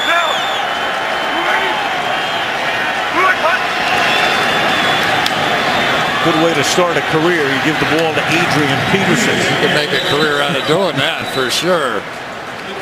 Well, you just have to wonder. You always think of what these guys are thinking when they come in for the first time. Really a surprise pick, didn't you think, that he was drafted that high? Caught a lot of people off guard for the Minnesota Vikings. It's only the third time they've ever taken a quarterback in the first round. And when you're a rookie, the first thing you got to do is get that chin strap flashing. You know, otherwise you got to do that whole Fu Manchu mustache thing. Back to square one. Runs a play fake and rolls out, and his first NFL carry is going to be good for a first down. Didn't even really contemplate trying to throw that one in down there, did he? Saw the edge and going to take off and run with it. Everybody's chasing Peterson, and there goes some of the mobility that made him an attractive draft choice. And a lot of issues, arm, elbow, shoulder issues down there, some surgery, and they feel like he's back to full strength again. Got a degree in finance and did it in just 2.5 years at Florida State. Ball to the 40-yard line. Off the fake, look out, steps up. Good pocket presence. Away he goes to the 49-yard line. Flag is down back at the 28-yard line. Holding, number 76, offense. 10-yard penalty. Still first down. That's the all-pro guard, Steve Hutchinson. I'll tell you what, though, Julius Peppers almost killed Adrian Peterson in the backfield. Peppers came around there, and he was looking for Christian Ponder and accidentally ran into Adrian Peterson. That's probably the hardest shot Peterson's taken in a long, long time. Most times you don't get that kind of a shot against a guy that elusive. Peppers had a big night tonight on that bad knee, hasn't he? Oh, yeah. Oh, yeah. 1st and 20 from the 30. Ponder will sling it to Peterson. Not much happening out there. Roach is there to make the tackle. When you look at the history of the Vikings, only twice in their history have they drafted a quarterback in the first round. Tommy Kramer was picked in '77, had a decent career, and then Dante Culpepper, the 11th overall choice back in 1999. Yeah, and really only a handful of times they've ever taken a quarterback period in the first 3 rounds. So I guess maybe no surprise they brought Donovan McNabb in here. 2nd and 20. Handles that high snap. And throws and finds the open man, and that's Harvin. And Harvin comes close to picking up a first down as he gets to the 50-yard line. Well, that was impressive. Enough for a first. Yeah, he had to kind of move around the pocket a little bit, and there's Percy Harvin. He looks like he's in pain. But this is a good sign. He could feel the pressure, step around it a little bit, keep his eyes down the field, and for Percy Harvin, I'm sure he's thrilled. I don't think anybody's been more frustrated than Percy has with what's been going on with the down the field passing game. Harvin's caught 6 tonight for 63 yards. Good hard play fake and throws the bullet, and that's another first down to Harvin. So very impressive opening drive in the career of Ponder. Let's go to Michelle. Well, you know, it's interesting for Vikings fans in Minnesota. They're kind of used to what you might call retreads, Al. Brett Favre, Rich Gannon, Warren Moon, Jim McMahon, guys who had played a decade somewhere else coming in. They looked at Donovan McNabb a bit that same way. So fans in Minnesota are very eager to see this young quarterback, Christian Ponder, and what he can do. And Michelle would know since she's a resident of the Twin Cities. From the 35-yard line. And that pass is a little bit behind Greg Camarillo. Boy, if he completed that one, that would have been really impressive. Huh? He had to kind of throw back across his body on that one. But the nice thing that you're seeing out of him is the ability to move around, first of all, but also he's keeping his eyes down the field. He's playing NFL quarterback after taking a couple of runs early on. But he throws a pretty nice looking ball, pretty tight spiral, which obviously in the NFL come December you're going to need when the winds start really blowing. Second and 10. They fake to Toby Gerhart. Pass is incomplete. Going deep, intended for the former Bear, Devin Aroma-Shadu. And it'll be third down and 10. Well, and this has been one of the issues for the Minnesota Vikings this year.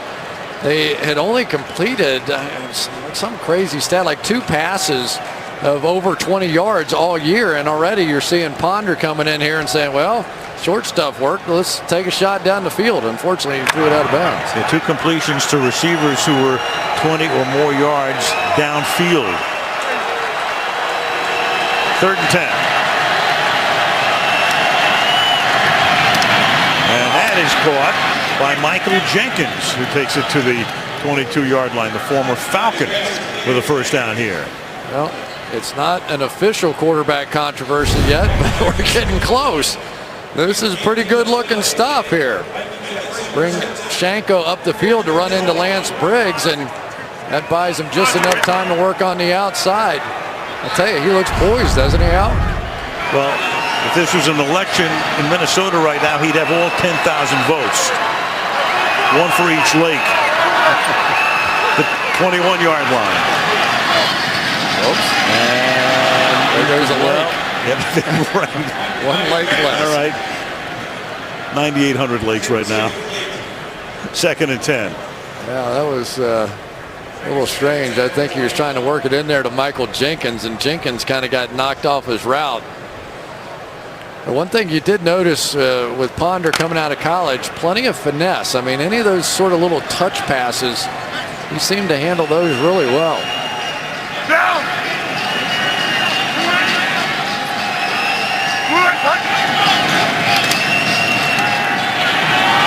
And that is incomplete. A little bit behind Aroma-Shadu. And it'll be third down and 10. Ponder on this drive, 4 out of 7 for 49 yards. Yeah, I think he may have hurried that one just a bit because he saw number 55 Lance Briggs run underneath this one and tried to zip it and got up a little bit on him. That's the one thing in this league you cannot do. You can't throw them high. And for Donovan McNabb, he's seen this before, hasn't he? Kevin Cobb and all that preceded, Mike Vick. Third and 10. Pressure put on. Gets away. And then has to throw it away. That was DJ Moore who came into the backfield. Corner blitz and chased him out, and it's fourth down. Yeah. Just about the time that you start thinking, boy, this quarterback looks pretty good. And the Bears do what they always do. They answer with bringing everybody. Time sending a corner after him, and Ponder looked pretty fast. That was until they sent an NFL corner, DJ Moore chasing him. Well, nothing to lose. It's fourth down. You're down by 29. Going for it on fourth and 22-yard line. Briggs comes through, and the catch is made, but Shanko cannot pick up the first down. It'll be a yard or two shy. Urlacher makes the tackle. They turn it over on down. Oh, Urlacher thought he had one there. Talked him into a hot read, and he almost got underneath it. Not a bad debut for one Christian Ponder. Sunday Night Football from Chicago, brought to you by Verizon, the official wireless service provider of the NFL. By Nissan, innovation for today, innovation for tomorrow, innovation for all. By Triple Hops Brewed Miller Lite, taste greatness. And by State Farm, get to a better state. The 85 Bears, Mike Ditka, the coach, and Jim McMahon and the gang, never got to the White House until recently. And the reason, of course, was a couple of days after they won that Super Bowl over the Patriots, that great team. You had the Challenger tragedy. And so that canceled what would have been the Bears' visit to the White House. And here they were a quarter century later, getting to 1600 Pennsylvania Avenue. Yeah, President Obama, big Bears fan. I'm sure he had a great day. From the 13-yard line, this is Matt Forte getting to the line of scrimmage and not much beyond. Well, a lot of stuff went on today, and you know by now that 49ers win, and the exuberant Jim Harbaugh is going off the field, and Jim Schwartz didn't like the way he handled the handshake, and that led to this. Harbaugh saying, "Get out of my face." And I think really, and here goes Schwartz again after him, but I think it was sort of, the handshake wasn't an issue, but it was the smack in the back that knocked Schwartz off balance, that he took the wrong way, or, hopefully it was the wrong way. Schwartz is not used to losing. We're undefeated. This is Williams up to the 29-yard line. Jay Cutler's had a nice day, but so is Roy Williams. This is by far his breakout game, and it wasn't all in mop-up time here either. Early in the game, they hit him on a couple of crossing routes, and if he starts to be a factor, could be significant, because the one thing about Johnny Knox and his great speed, we all know about that, and Devin Hester, but they're little guys.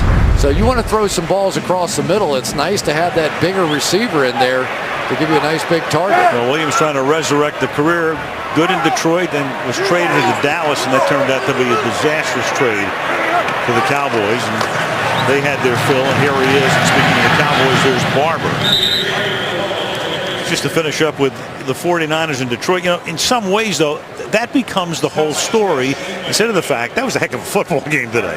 Back and forth they went. 49ers held them at the end, had to give the ball back. I mean, it's two teams very much on the upswing. And then, of course, it all boils down to a million yakety-yaks about what happened after the game.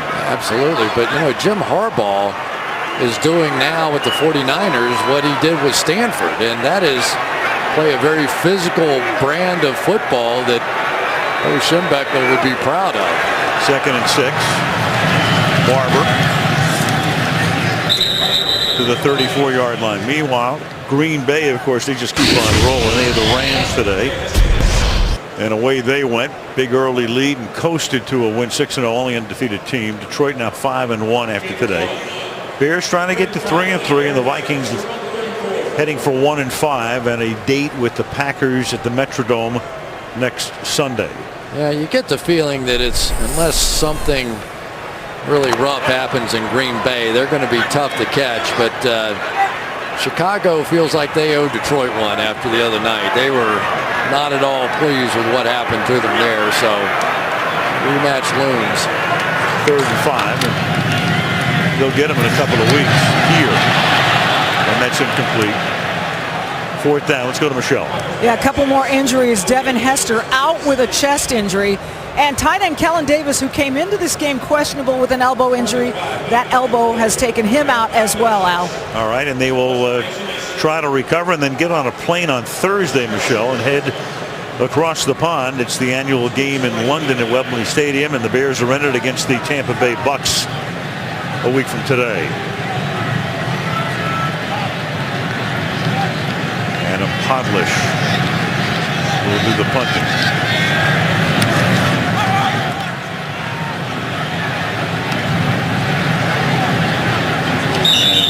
And we'll take a second look at Christian Ponder when he leads them from the 41-yard line. 6:42 left. Bears handily. Best analysis about the NFL and its players with Mike Florio at Pro Football Talk on NBCSports.com. So Ponder now, his second series, starts from the 40. And the pass is incomplete. 2nd and 10. Ziggy Wolf is the owner of the Minnesota Vikings, and there he is here tonight with his brother Mark. Very important week. If you follow football, you know, and they're well, hello Ziggy, he's able to affect the wave with his team down 39-10. But tomorrow's a big day. Legislators there. He said, "Yeah, don't forget, guys, we got to get that stadium because their lease is up at the Metrodome." 2nd down and 10. And Ponder rolling away, buying time, and then throwing it away. So the Vikings clearly playing in an inferior facility. It's outdated. Need a new facility, as is the question in every municipality in the country that needs a new stadium. Who's going to pay for it? That's the issue again in Minnesota. And they've been talking for a long time now about where and how and all of the rest. But it's coming down to a head very soon because the Vikings lease is up. And you all know about Los Angeles looming. There's a lot of stuff that's a little mysterious there too, as well as Greg Camarillo makes the catch and takes the ball to the 37-yard line. So who better to report on this than somebody who lives there and knows all about it than Michelle? What do you think? Well, look, they've got 3 very key meetings this week with the state legislature. One is with Ziggy Wolf and the state legislature and the governor. One is with representatives from the league.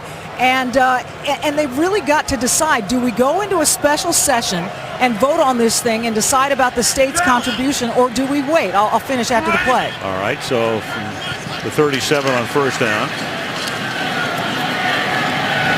And that's caught by Gerhardt. Okay, go ahead, Michelle. Well, the new stadium site that's been proposed is in Arden Hills, which is in Ramsey County, about 10 miles away from each of Minneapolis and St. Paul. So it would not be in Minneapolis. Ramsey County has committed a third of the money. The Vikings have committed $420 million. That's the 3rd largest private contribution in NFL history. Now they'd like the state to commit. Governor Mark Dayton wants this to get done, but it's now up to the state legislature to say, okay, we're on board too. 2nd down and 6. More in 1 second on that right after the play as Ponder under pressure throws. Gerhardt makes the catch. So Michelle, let me put you on the spot for a second. What do you think's going to happen? What's the sense of what takes place next? Well, here's the thing. Voters, Minnesotans are pretty split politically. They don't necessarily like to see public funding for a stadium, but this stadium would be used by a lot more tenants than just the Vikings. Now, the governor, as I said, really wants to get this done. He knows politically it would be very good. The legislature's kind of listening to both sides. They're listening to the governor. They're also listening to the people of Minnesota. But insiders I've spoken with in terms of the Vikings, they feel cautiously optimistic. And, you know, my gut tells me it's going to happen. This franchise is so important. 2 years ago, so close to a Super Bowl, couldn't get it done then. Now they're playing poorly. We'll see if they can get it done under these circumstances. Our reporter on the scene, the one and only Michelle Tafoya. You know what I love the most of all? Michelle grew up in Southern California, just the way she says Minnesotans. Hey. Fully acclimated, isn't she? Yeah, I could do that, or I could, take on my Valley Girl California accent. Do. Let's hear a little of that. Well, I could do that, but yeah, I have gone full Minnesotan since I've lived there. Well, you can cover the Vikings no matter where they wind up in a couple of years, right? Well, that's true. Like totally, yeah. We really like totally to see that team, and totally, yeah, like. 3rd and 17, and that catch is made by Michael Jenkins. 4th down. Well, Christian Ponder's not doing too badly. He's fit a couple of balls in there into small spaces, and he does throw a pretty ball. He has a quick release, not a lot of extra motion to that delivery, and he's putting it in good spots. If you were looking for a positive sign, and there aren't many tonight, it's amazing that these 2 quarterbacks have played pretty well and they're getting hammered like this. And Ponder avoids getting hammered again, and that's going to be short of the 1st down. Turn it over on downs again as Berrien makes the catch. Bears get the ball back up 39-10. Bears ready to run out the clock if they can and head back to Lake Forest tomorrow, and then go to London, and we'll go to Caleb Haney the backup quarterback, as Jay Cutler did his job tonight. Had a 267-yard night, 2 touchdowns, no picks, 21 of 31, and that line did a really good job of keeping the Vikings away. Marion Barber. That Bear line, when you take a look at the regular starters last season, that's the way they lined up. Those were the starters. Kreutz then went to New Orleans as a free agent, and so they had a brand new group except for Chris Williams, and then they had to move Spencer over to right guard in week 2, and Omayal became the right tackle in weeks 3 and 4, and then Lance Lewis back to guard in week 5, and that's the way they lined up tonight. Meanwhile, Jamarcus Webb has done a very nice job. The 7th-round draft choice out of West Texas A&M at left tackle. Kind of like whack-a-mole or something. Yeah. The whole thing, you know. 2nd and 7. And Barber for 4. Well, one guy in that offensive line who stayed in the same position, and maybe it's paying off because he's really played well tonight. We saw him early on the draw block, getting 2 guys to pop Matt Forte, but this has been what has been the most impressive, his ability to get out in front of Forte on some of these outside plays. And I'll tell you, it's just remarkable that this is the same offensive line that played the Detroit Lions a week ago, and as bad as it was last week, it's been that good tonight. And the Viking defense, especially that front 4, no slouches. Barber chugging his way, and if he picks up the first down, it's going to take us to the 2-minute warning.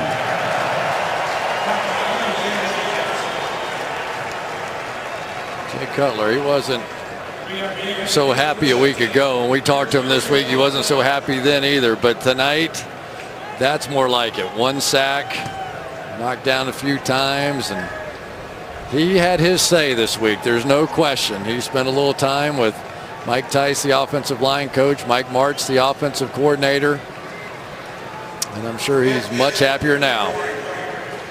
2-minute warning. The Chicago Bears ready to go to 3-3 with a big win over the Vikings tonight.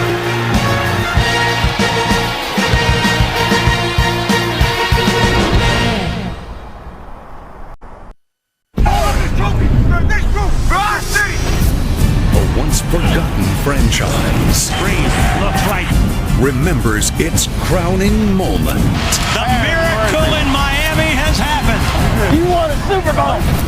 Next week, the rematch is on their home turf. Can a crushing blow be delivered to this year's dream on Sunday Night Football?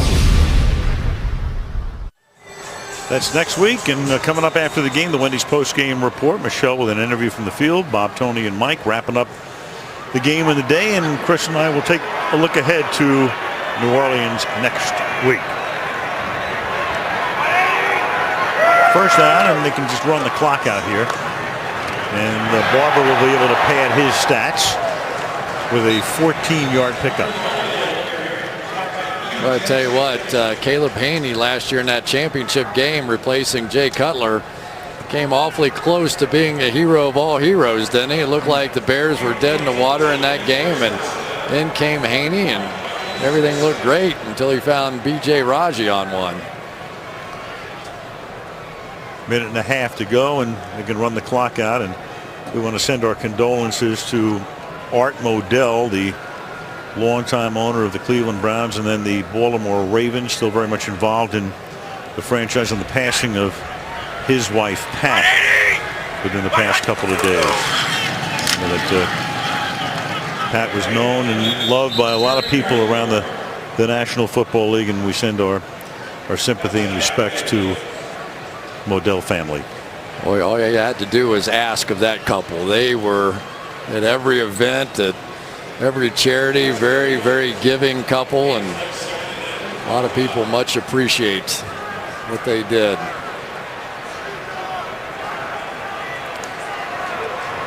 Well, there is Christian Ponder, and of course that's the question that Leslie Frazier will be asked immediately upon the beginning of his Little press conference after the game.